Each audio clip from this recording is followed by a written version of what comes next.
Hello everybody, welcome to another daily dose of gaming news and all that good stuff. As always, I always publish on Rumble and I'm on these sites here, Patreon, Extra Support, all that good stuff. So, got a lot of stuff to go through today again. A lot of stuff for Computex still, but first the PSA from yesterday regarding Gigabyte motherboards because of the firmware was and the thing from the backdoor that is auto updates, but it's doesn't have like any secured way of getting the auto updates to unsecure sites and everything and servers. So basically they roll out the firmware update to try to mend this firmware backdoor. Supposedly it's a beta. Beta is in Portuguese, so it has different pronunciations, but it's the same thing. So it seems that might as well you go to the official site and do the update of this firmware for the motherboards if you have one, or else you might get a target of like an attack of and you might get everything shut off from you or something like that. But yeah, supposedly now it's at least patched this kind of backdoor stuff. At least the beta it will cover this situation, and then just keep paying attention for like a proper firmware update. But yeah, at least they were kind of quick to respond after this came out. But yeah, it's not good, these kind of things. Regarding the Computex itself, got an interesting thing from Corsair, from PC World covered it. I got the video from Gordon. Very interesting. Basically, it's like an app where you can just plug to. It's basically to eliminate cables, and it's as the power cable. Then we have like a micro USB connection, I think. Mainly because this is just for basically connect fans and the AIOs and everything. So the bandwidth it's not that much needed, because basically with the new product stack that they are coming from, Corsair is like kind of smart fans per se, which is similar to Lian Li, which everyone just connects through pins and they connect everything between them. Plus they have like sensor temperatures on the fans. All this thing also can be connected just through one cable. It passes power and data. I think this kind of cable can deliver like 165 watts, so you only need one per case, and connect one for the front and one for the back if you want to. And everything is connected with the temperatures, and then of course you can even do the thing with the RGB stuff, controlling RGB. These new fans they have a lot of special effects and everything. I will leave the link of the article, and just check the video. It goes more in depth and got some really interesting things going on with this kind of thing.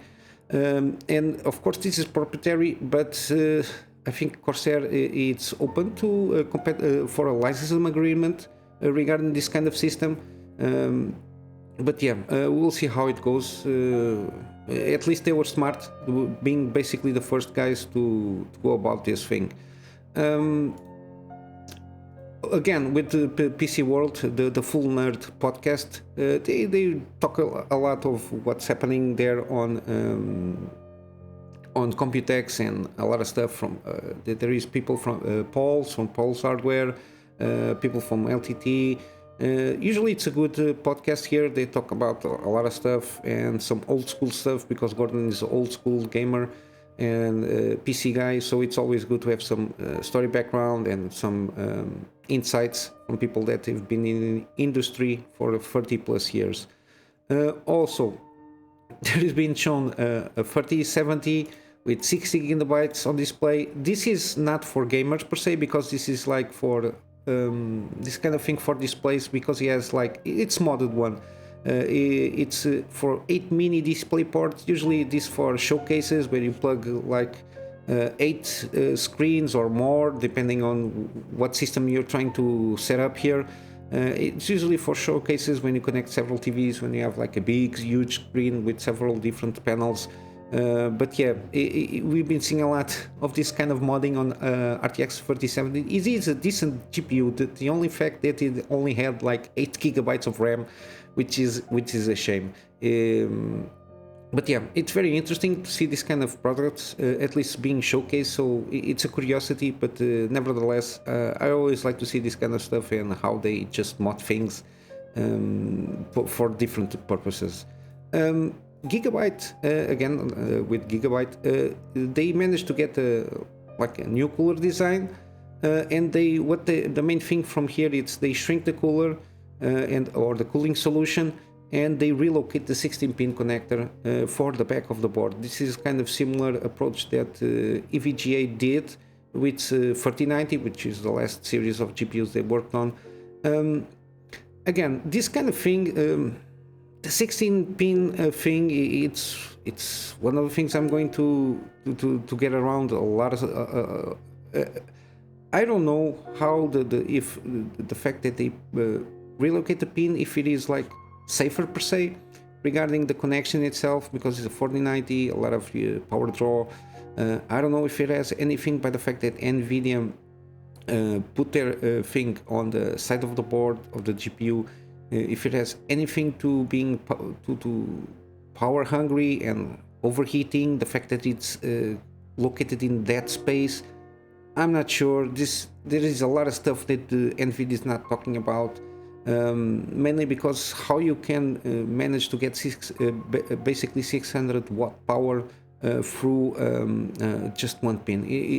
It's a lot of power for one pin, especially how the pin is designed. At least my opinion. I will hammer this point until I get out of voice. But yeah, interesting design. But I covered this, like Powerstar x86 CPUs supposedly are basically rebranded 10th generation Intel CPUs, and basically now they are not admitting, but they are confirming that yes, this Powerstar CPUs were made in collaboration with Intel. Basically, it is what it is. Nobody thought they was trying to steal something, but yeah, I think this is only like basically 10 equivalent of 10th generation Intels, mainly because of the embargoes that USA is putting on China and vice versa, because of the high-end chips. They are not kind of allowing them in to be delivered in China or something like that, especially because Intel has some fabs outside China. But yeah, I think this is why it's not that powerful, and because I think China doesn't have like in-house like engineering like Intel and other big companies. They are trying at least get a hand on these things, and maybe I don't know if they are pushed in a situation that are doing their thing inside their things, because we have some GPUs also. They are not that powerful. It's like their first try in this kind of things. I don't know how it's going to go in the long term, but that's another story. But yeah, it confirms that they did in collaboration with Intel, so there is no shenanigans around here. Funny story here. Two gamers got jobs with Amazon in Japan to steal the new Zelda game. It's kind of funny, just going for a new job and then just with the purpose of getting like a copy of a game.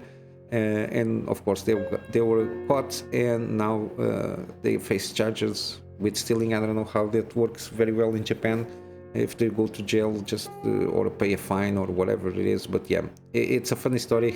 As always, I will leave a link in the description. We got some interesting news regarding Redfall development. I think the guy Jason Schreier, he got a report out. Basically, the overall thing, it was a mess, the development. I think a lot of developers just quit. A lot of them also were just waiting to see if Microsoft or the higher ups in charge will just cancel the freaking game, because they didn't know where to go with the direction of the game. That's why the game seems one thing, it was publicized as one thing, but then it was another, and then it was nothing of the two. a very badly made game and badly optimized. I will talk later on a game that I think it's more interesting than this one, and falls kind of in line with co-op, and I think how you can get this kind of environment stuff, I think better, at least just from the trailers that I've been seeing. But yeah, it's been a mess.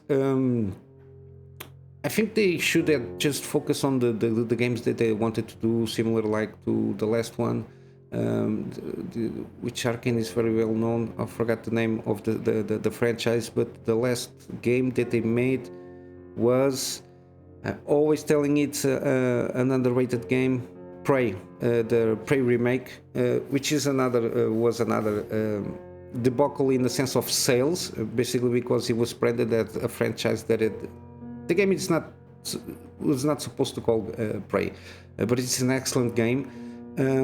But yeah, and the other games they did, I forget completely the franchise. But yeah, if I remember, I will let you know in this video. Yeah, it was a mess. You can check the report here on Bloomberg. I didn't read the report myself, but basically it's just confirming what everybody suspected. It was like plagued by a lot of confusion, direction, and development hell on this game. Even Xbox guy, I always forget names. I have a thing with names. Phil Spencer he just admits it was a messy thing. Regarding other news, we got Fable reveal at Xbox showcase, the second one. Possibly it's a rumor. There's been like this kind of tease here. People are trying to see if we are going to get some decent news for Fable, because this is being stalled for forever, the Fable 3. It was still in Lion's Head with the Peter Molyneux stuff. It was a debacle. I think they were at the time was trying to do some crowdfunding stuff there.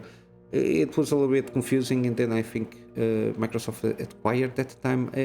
I'm not sure very well. I think it acquired the studio to get the IP, something like that. But they've been working on it. Supposedly the developers are very keen of the Fable franchise.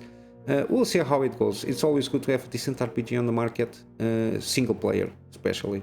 But yeah, and while we have this news on Fextralife, again, I will remind you that Fextralife has excellent guides, especially now that Diablo 4 is out. As you can see, there have been a lot since this news came out. They've been launching a lot of beginner guides for builds, and like like Bloodburst, Necromancer, Blight, Master Necromancer. So they are very specific on their guides, and they are always a good source of everything regarding gaming, especially RPGs. I spoke about this game, Forever Skies. It's going to launch in early access on June 22.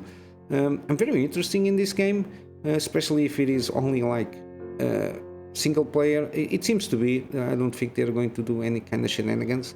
I assume they are launching this game in early access mainly because this is kind of a roguelite style kind of game and survival, and I think they want to launch it, and I think they're going to be around 1 year on early access. At least they are telling what their prediction is. Mainly I think it's to try to polish a lot of like the survival elements, I suppose, and maybe putting out more story as time goes along. I'm not very fan of early access games. However, if you're putting yourself in front and telling you a plan, I think there is a chance that this might be a very, very good game. The mechanics and the intriguing mechanics they are putting out seems very interesting. I don't know. We just hope when they launch for early access, this at least has a good chunk of content for them to build upon basically in the year they are going to keep it on early access. I'm going to wrap up with some gaming deals. Watch Dogs franchise sale. The only one that I usually highlight is Watch Dogs 2. You can play the first one. The story is not that good. The mechanics are very rough. Graphics is all over the place. I managed to start doing some gameplay series, but I had to bail out on that one because it was unmanageable for PC. At least at the time that I made the gaming series, it's not that good. The third one is a little bit convoluted, even like the systems and everything, very repetitive. But I think the Watch Dogs 2, from what I saw, it's the most, it's the better one basically, more in line with what supposedly Watch Dogs franchise should be. I got also Hunt. I don't very much the like multiplayer stuff and co-op. It's not for me. It's not one of the genres that is not for me. But it's still, Hunt Showdown is one of those that it's got the most intriguing mechanics here in terms of like co-op. You got yourself like you are hunters and you go about in each level, try to hunt a monster and everything. But then afterwards, I think you can betray your party members. I'm not sure how it works, but it's one of the things that it's most interesting regarding this game. It's like the tactical PvPvE. But yeah, I think it's a pretty decent game from everything that I saw, and they're always putting content out, and it's 60% off. So I think it's a good one in terms of co-op stuff here. And finally we got Hi-Fi Rush. Yeah, for a second I thought it was a W, I don't know why. It's 20% off. It's a pretty good gaming in terms of rhythm games, with some hack and slash stuff here. It's all about the rhythm. It's not really much for me. I never kind of like these things here, but they got launched out of nowhere, and I think if you like rhythm games, this is a very excellent one.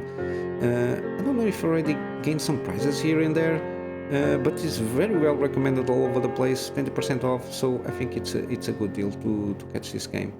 And finally we got this one, Midnight Ghost Hunt. It's like the free game for Epic Game Store. I've been watching this trailer. This is very interesting, the mechanics. It's like, I think it's a PvP. I'm not going to get it, but it's very interesting how they supposedly going about it. I don't know if it is like a 4v4. One, it's like kind of a Ghostbusters, and the other 4 are like the spirits. And then the spirits have like I'll put it here.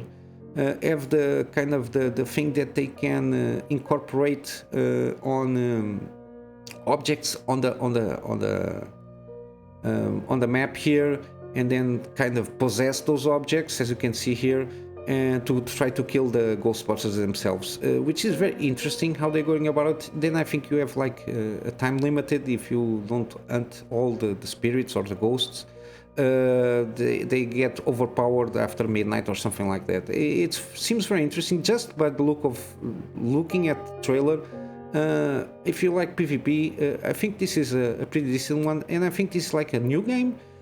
Supposedly release date yesterday.